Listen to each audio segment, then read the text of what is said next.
I've worked in teams for a long time, and one of the things that I forget is that a lot of people starting out with QLA haven't worked in teams.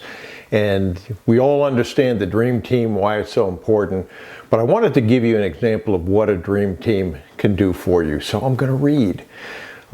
George, who's been a mentee for a long time, has really struggled with getting legal and accounting outside firms on board. And so he's got a absolutely killer dream team member who used to work for Michael Milken. For those of you that don't know Michael Milken, M-I-L-K-E-N, he was the junk bond king back in the 80s, and you could look, but an absolutely heavy hitter in those times. So he's got a talented guy. He's the legal director. And again, George has struggled with bringing outside firms on. So George, to his credit, asked his legal director to join him on the call. And what he said was this, and I'm going to read this. During the interview, my board member asked for $0 in fees for failed deals, 150% premium for successful deals. The way he did it was to say, this is a startup, he has experience working and doing deals, and we want to work for an entrepreneurial firm. The lawyer said, let me go check with my team, and he came back and said, and this is in an email, which is important, as I suspected, we would be willing to waive fees on broken deals in exchange for a premium on the next few to make up the lost fees. As I said, sounds like an exciting, fun project, and it would be great to partner with you on it. Please let me know if you have any additional questions or what we can do to move to the next stage. Okay, great email. 0 fees if it fails, 150% premium, although that's not said there. They just say they're going to make up the lost amount on the next few deals. As good as it gets, good as it gets.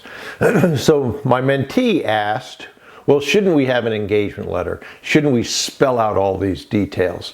And he asked his legal director, who basically did this deal. And he said, when I asked the legal board member, he wrote back, I don't think I would raise specifics at this time. We should take the position that those things shouldn't matter. And that if a deal busts, we don't pay fees, but we'll make it up if and when we have a subsequent successful deal. My mentee wanted to get something in writing. And I said to him basically the same thing that that legal director said. Why? You've got an email that says no fees on busted deals and making up that amount on successful deals if and when they occur. If you ask for an engagement letter, you are going to give him the bullets to shoot you with. You will get terms in that engagement letter which are not as favorable as this email that you already have. So I totally agree with the decision to leave it as is and move on. Take your win. But more importantly, there's a lesson here, and that is that he tried for 6 or 9 months to get this deal done. His legal director, who had experience, a reputation, etc., on one phone call essentially sold it. So I asked George, well, what do you think you should do? And he said, well, I don't know at this point. And I said, I think you should ask your legal director, does he know any accounting firms that he can run this same play with? Give him the ball and let him go with it. Now, what was funny to me, and it just was odd to me, and it's just the experience that George had, he felt bad that he was not able to do this. And I said to him, the reason you have a dream team around you is because of their reputation, their experience, their ability to get things done.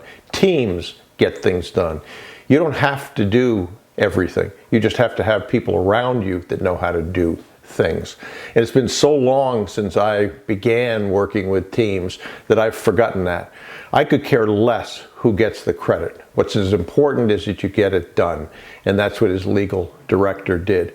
As I said to him, you should celebrate the fact that you ended up bringing him on. You ended up bringing on a guy that's so well known in the industry that he had an ability to get these things done, and celebrate that. So it's important to understand that.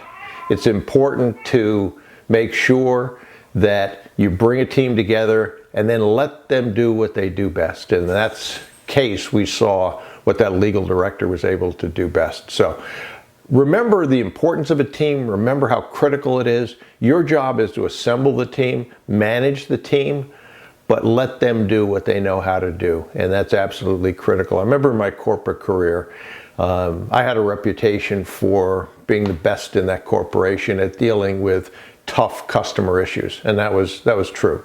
So they said, when we got a really big problem, let's give it to Bruce. He'll go fix it. And for the most part, I was able to do that. But there were cases when it was a manufacturing issue or an engineering issue that I said, I'm not the best guy. The manufacturing guys want to talk to manufacturing guys who can talk their language. The engineers wanted to talk to the guys that designed things and to be able to understand that. So consider the people around you, your dream team, as tools in the tool chest, and use the best tool for that job. And that does not have to be you. You just have to be able to assemble the tools and then use the tool for the job that's there. So really, really important lesson. I hope that helps. And I suspect that George is going to be able within the next couple of weeks to use his legal director to get an accounting firm, and he will have completed that process.